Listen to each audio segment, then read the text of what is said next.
Great. So I'm Beau Tremitiere. I'm a counsel at United to Protect Democracy, which is a nonpartisan nonprofit with a mission to prevent our government from becoming more authoritarian. I'm honored to share the stage with Dan Cantor, who is a longtime leader of the Working Families Party and recent founder of the Center for Ballot Freedom, and Jeff Timmer of the Lincoln Project and recent founder of the Michigan Common Sense Party. You heard from my colleague, Amanda Carpenter, earlier today about some of the most concerning threats to the liberal order and how we can build guardrails and other reforms we can consider to constrain those threats. We're going to spend this session, the next 25, 30 minutes, thinking about another side to the same coin. I think a couple questions to kind of guide this conversation and our time together. How can we beat authoritarian candidates at the ballot box and keep them from getting power in the first place?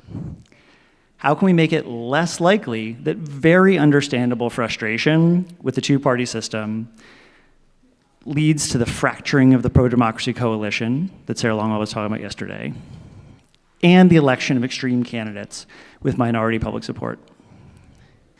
How can we make our politics more reflective of and responsive to the vital center of the American electorate, well reflected here this weekend? And how can we better translate the clear majority of the electorate that supports the rule of law and rejects populist extremism into our electoral outcomes that reflect those dominant views? So to be clear, at the onset, there is no miracle cure. There's no silver bullet. We'd all know about it if there were. And candidly, some of the ideas that could be impactful are, as a matter of political realism, little more than fantasy. So instead, we'd like to take this time to explore a chapter in US political history that's long been neglected and that's little understood. And this is a tradition dating back to the early 19th century. There are compelling reasons to believe that reviving and celebrating this tradition ranks among the most promising and most realistic ways to confront the challenges that we're facing as a nation. The practice I'm referring to is really kind of devilishly simple. A candidate receives nominations from more than one political party, and voters use their ballot to not just vote for the candidate, but to specify which of the nominating parties they support. This concept may be familiar to some folks in the room. It also goes by the name fusion voting, and that refers to more than one party fusing together to support a single person for the same office. We're going to talk about this in more detail, but at a very high level, this process gives minor parties a real role in our elections, allowing voters, like many of us here, who don't feel at home within a major party. It allows them to elevate their priorities without risking the spoiler dynamic that we've also discussed at length. So first, I'm going to talk a little bit more about the history, going to unpack this part of our heritage. And then I'm going to turn the floor over to Dan and Jeff to talk about their personal experience with this idea and why it's particularly relevant today. So throughout the 1800s, as we all know, in a very important respect, our elections were profoundly illiberal. Women and people of color were excluded from the process entirely. And that is certainly not a heritage that we want to lift up today. However, despite that enormous fundamental problem, other aspects of our elections were actually much more classically liberal than our elections are now.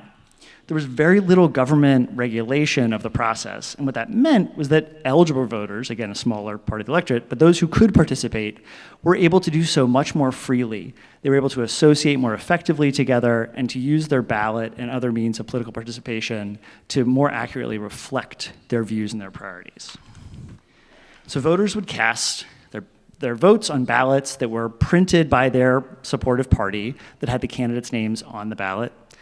And in this time, it was much easier for groups of people who felt ill-served by the two major parties to form a new group and advocate for their priorities together. Sometimes these minor parties would run their own candidates, and most of whom, like today, would lose. But, and this is important, Much of the time, they decided instead to nominate a party who could also get the support of one of the two major parties. A candidate who had a real chance to win, who was aligned with the minor party and their voters on the issues that mattered the most to them. And so the minor party voters would cast their ballot for this candidate, the major party voters would do the same thing, and the candidate's total sum was the combination of those two groups.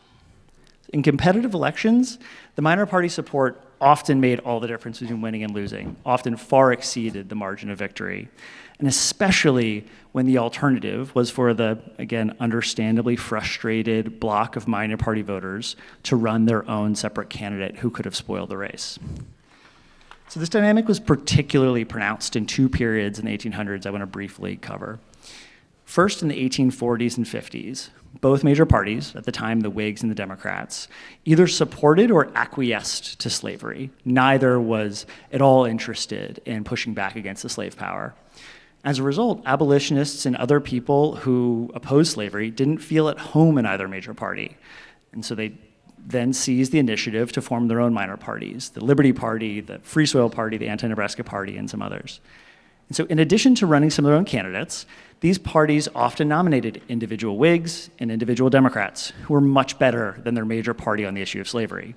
And even if these candidates weren't ideal abolitionists, this collaborative approach created a unified and broad electoral coalition to defeat avowedly pro-slavery opponents. Over time, by using this strategy, these minor parties and their voters accrued enormous political power. They were often the margin of victory in a lot of close state, local races, as well as federal congressional races.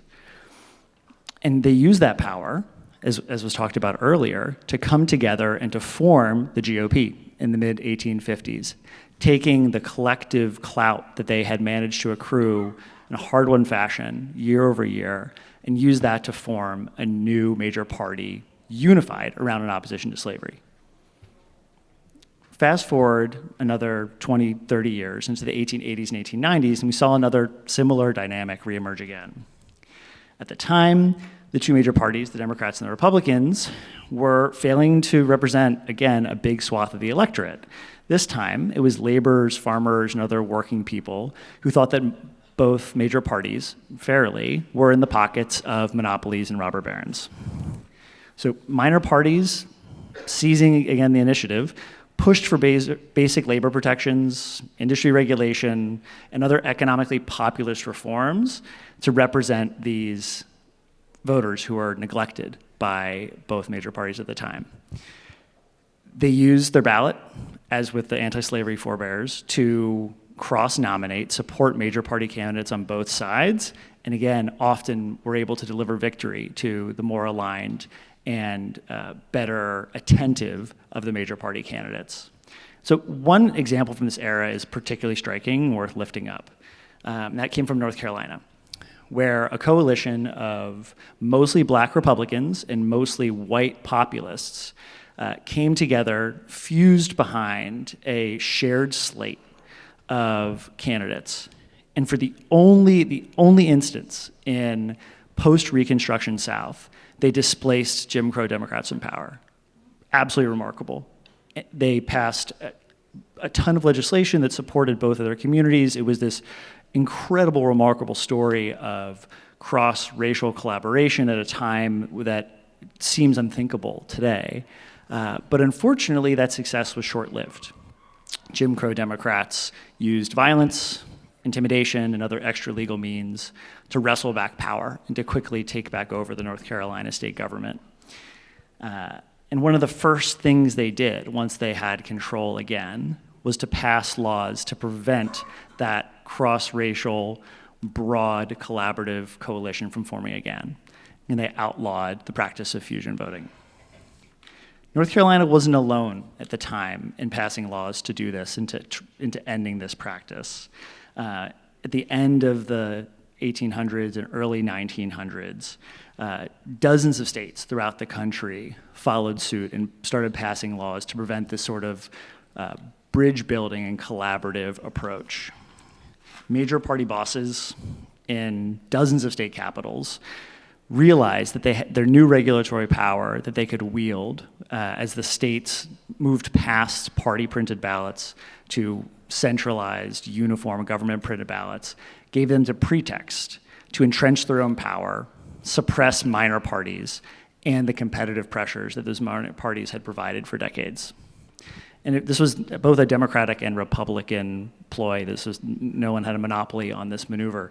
Whatever party was in control at the time believed, rightly so, that they could make it harder for the other side to work together to displace them if they used state law to prohibit the practice. And so over the past century, I think we kind of know the rest of the history. Minor parties have become largely irrelevant, and they only really capture our attention when they either actually spoil or threaten to spoil a race. Voters who don't feel at home in either major party, like many people in this room, face a choice of either voting for a third-party candidate who they know who doesn't have a chance of winning, or supporting the lesser of two evils between the two competitive candidates, but having to check the box for a major party that doesn't reflect their truly held views and values. And so without the ability of a candidate to earn multiple nominations and voters to associate with their preferred party, we mask the ideological diversity of the electorate and make it more difficult for diverse factions to work together to advance common priorities like a commitment to the rule of law and core democratic principles. It makes it harder for those folks to work together to successfully unite and defeat those who seek to undermine our democracy. So with that background, I want to turn it over to Dan. So Dan, New York is one of the few states where fusion has continued into the present day, thanks specifically to a decision by the state's highest court in the early 1900s that anti-fusion laws violated the New York Constitution. So you've been active in New York politics for a very long time, and you probably have more firsthand experience with fusion than anyone else alive today. Okay. No, but can you? I mean, you're a credible voice on this. No, thanks. Can you talk about your personal background and why you're now leading a cross-partisan effort to re-legalize fusion throughout the country? Yes. First, let me thank Heath Mayo and the Agenda Committee. My bona fides as a principled conservative are basically non-existent, but I am delighted to be here. I think it shows a certain open-mindedness by the organizers to have invited me. I was an Acorn organizer in the late 1970s. I was a union organizer. Then I worked for Reverend Jackson in both his 84 and 88 presidential campaigns. And then I got on board this third-party train, but third party of a different sort, right? Two-party system is failing, everybody knows it, and third parties are for fools, right? So there's like a market failure here, except in the states that still allow fusion voting. Connecticut and New York are the only two states where it's still legal and common, though it is legal in a kind of way in a few other places, but nobody knows it. So you're in on the ground floor of the revival of fusion voting, which by the time I'm done, you're going to be convinced this is the missing ingredient to take principles first to the next level. Because it solves, as Beau said, the wasted vote and spoiler dilemmas that make third parties somewhere between counterproductive and a complete waste of time. Neither of those are two very appetizing choices. But in New York, for the last 25 years, I was involved with the founding of something called the Working Families Party, which was trying to yank Democrats in what we took to be a sensible, progressive direction. It's like kind of garden variety social democracy. There was a conservative party. It was founded by William Buckley's brother-in-law in the early 60s. They were formed because they wanted to yank the Republican Party to the right, where they thought the Republicans were too liberal in New York. We have had a stable four-party system in New York for 60 years now. And fusion historically was always used by people on the flanks, on the left or on the right. But now we're at this moment, in about 2020, I had this realization, a revelation almost, that who needs fusion now is the homeless middle. The hard right doesn't need a third party, they own a second party. Kind of left-leaning social democrats like me, we're pretty happy. We've got a fight inside the Democratic Party, Bernie, Hillary, but it's fine. It's within the bounds of normalcy. The people who are not really getting represented in American politics in a meaningful way are in this room. It's non-MAGA or anti-MAGA Republicans, some independents, some center-right Democrats. And the notion, the revelation I had was, well, if we legalized fusion in more states, that would give you a way to create an identity and a political home and exercise power. Because this is what we have learned in New York, right? Every year, WFP members around the state, and in Connecticut, in New York and Connecticut, they screen candidates, they from both parties sometimes. Lately, it's mostly just Democrats, but we screen in the primaries as well and say, we like this one. And we say, vote for so-and-so. He's a Democrat and we're working families, but vote for them on our line, under our ballot line. Vote for the candidate you prefer under the party label closest to your values and send a message. Now imagine what would happen if you had a fulcrum party of the center doing that, right? Not somebody on the left like we are or on the right like the conservatives, but a center party that says, we have interviewed the major party candidates running for Congress here in the 2nd District in Virginia. And the MAGA person, that's not our cup of tea. We're kind of pro-democracy, pro-rule of law, pro-peaceful transfer of power people. A lot of us are Republicans or ex-Republicans, some are independents, a handful of Democrats. We've interviewed them and we think we know she's a Democrat, but she's way better than the MAGA Republican. But vote for her under the center party label, common sense, whatever it's called, and let her know that you're not just a Democrat that's voting for her, you are somebody different. Election day rolls around, she gets 47% as a Democrat, the Republican gets 49%, and the last 4% rolls in on the center party label. The votes are tallied separately by party and then added together. She wins 51-49, and she owes you the margin of victory. You produce that last 4%. That's very meaningful in two ways. One is it has helped elect a non-authoritarian candidate in this current moment, but it also keeps that person honest to your values. They have to pay attention to you. When I walked around Albany or Hartford, I was a somebody because I represented, Joe Biden ran as a Democrat in New York, got 4.8 million votes, but he got 400,000 more votes on the working families line. So they pay attention to you when you deliver 400,000 votes. And that's what's available via the revival of fusion voting. Nobody knows about it. We're Americans. We like to forget our history, but not in this crowd, right? So I'll be quick because we're almost out of time. I want Jeff to talk, but this is for your consideration to kind of learn about this and figure out it's not impossible to re-legalize when you have people like this from Protect Democracy helping you, but it takes work. But then you have a tool. You hold meetings, you have people come to things, you interview candidates, you nominate them, you put them on the ballot, and you say to voters, vote for the candidate you prefer under the party label that best represents your values. Thanks, Dan. Let me ask you some questions. Just by a quick show of hands, how many people were or still consider themselves Republicans? All right. At any point, yeah. How many people in the last 4 elections have voted for a Democrat? All right. You're just like me. I spent 30 years helping elect Republicans at all levels of office all across the country. I ran a major Republican state party. I can't vote for most Republicans now. How many people in this upcoming election are going to have a choice in their states, not the presidential election, in their states, whether it's federal offices or legislative offices, between a MAGA Republican or a Democrat? Those are going to be your only real choices. Show of hands. What I've been doing is the same thing as that you've been doing for the last few elections, and that's fusing without really fusing. I'm not a Democrat, but I'm voting for Democrats because they're the only pro-democracy option in most cases.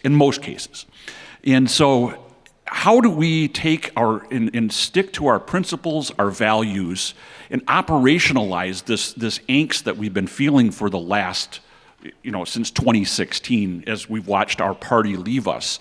Our values, our policies, our ideologies haven't changed.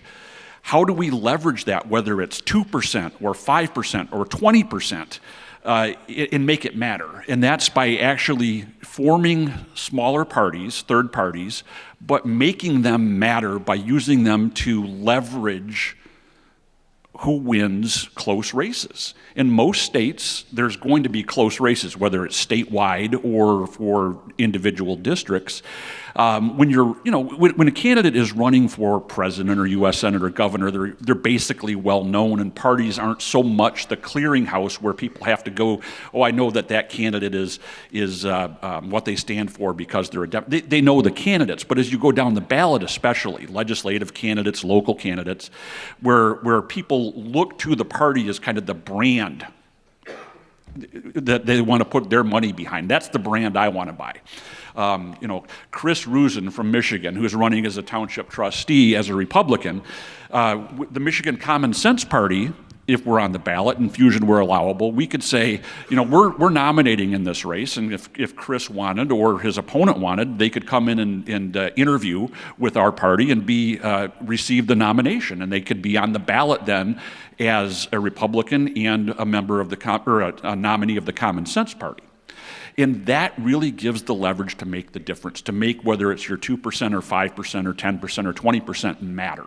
And it's taking this feeling of helplessness as we watch the party leave us.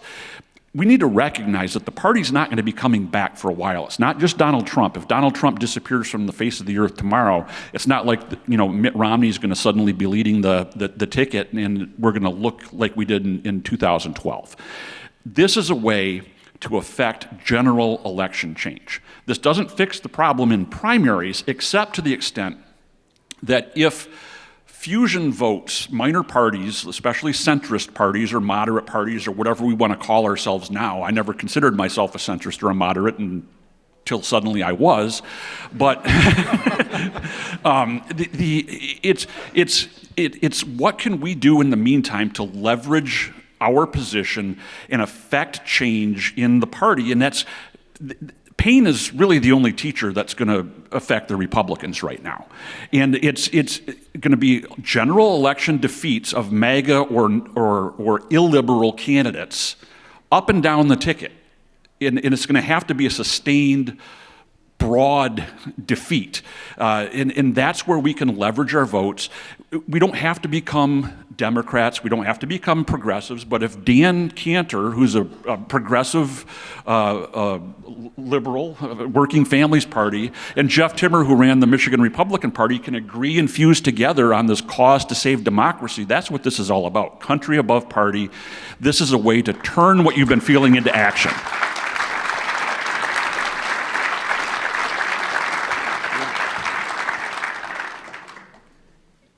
It calls the question on the Republican Party, right? You risk defections to the Common Sense Party if you continue nominating people who are illiberal, authoritarian-minded people.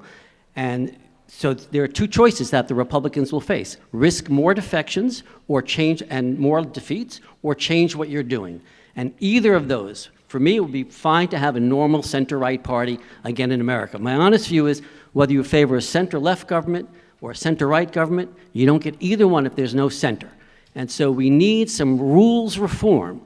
There is a way in which a minor party actually affects the primaries of the major party as well, because the major party is mindful of, if we nominate this person and the Common Sense Party is going to flip to the Democrats, that's a giant problem for them. So this is very much about power politics. You have to not be afraid of that. You have to embrace it. But I'm telling you, it is a lot of fun. I was, for 20 years, denounced every month in the New York Post, party boss, party boss. It's like, we need party bosses, particularly ones who are in favor of democracy.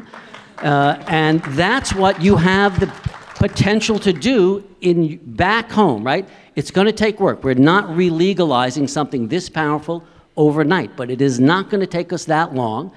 Because we still have good state constitutions and good state courts in many places, and we can do this via legislation, via ballot measure, or legislation, I suppose. That's the least likely.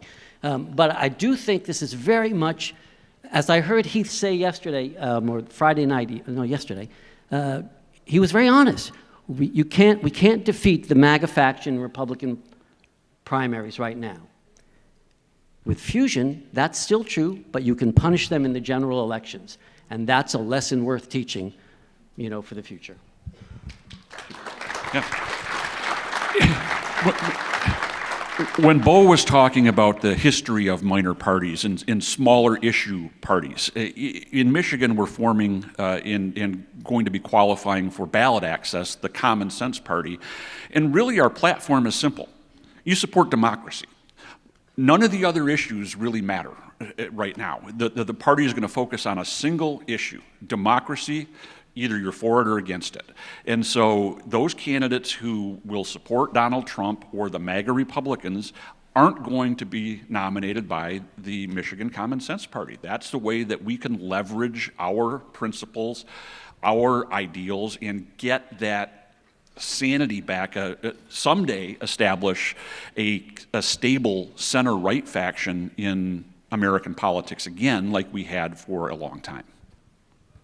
We have about a minute left. Dan, any further thoughts before I close this out? Yes, if there are people here from Iowa, I definitely want to meet you. We need some help. Center for Ballot Freedom and Protect Democracy, those two names are the places you can go to find out a lot more about fusion voting, how we're going to legalize it, some of the history, some of the technicalities of it. But yeah, I can sense that, like, you're not making it up. The crisis of hyperpartisan polarization is real. There is an actual social base. It's America. You can't have a thought if you don't have a poll. So we've had done a lot of polling on this. There's about 10% of the voters who our pollster thinks, that's 15 million voters, who are basically attitudinally center-right, and they're vaccinated, and they think Joe Biden is the legitimate president. And if you have those two qualities, you know, that's a base of a party. If you are a 10% party of the center, you are the fulcrum in any close election. You will discipline the Republicans. If Democrats go off the rails, you'll get to discipline them too. But right now, you have to help save your country by helping us re-legalize this. Thank you. Thank you. Just very briefly in closing, just want to clarify one point Dan raised. The path to doing this is actually really easy to see. Most of these laws, these anti-fusion laws just aren't bad for democracy. They're almost all unconstitutional. So we are building lawsuits to challenge them in court, and that the more cases that we're able to file, we think we'll be very confident that we'll be successful in a number of these. So there's a path to making this happen. I know we covered a lot of information here. Our colleague Hannah over on the side, whose hand's raised right now, has a bunch of written materials kind of going into more detail if people want to learn more about this. Also, please don't hesitate to come up to us. We'd be thrilled to continue a dialogue today and after. And again, one more time, thank you to Heath and the rest of the Principals First team for putting this on and for inviting us to be a part of this conversation.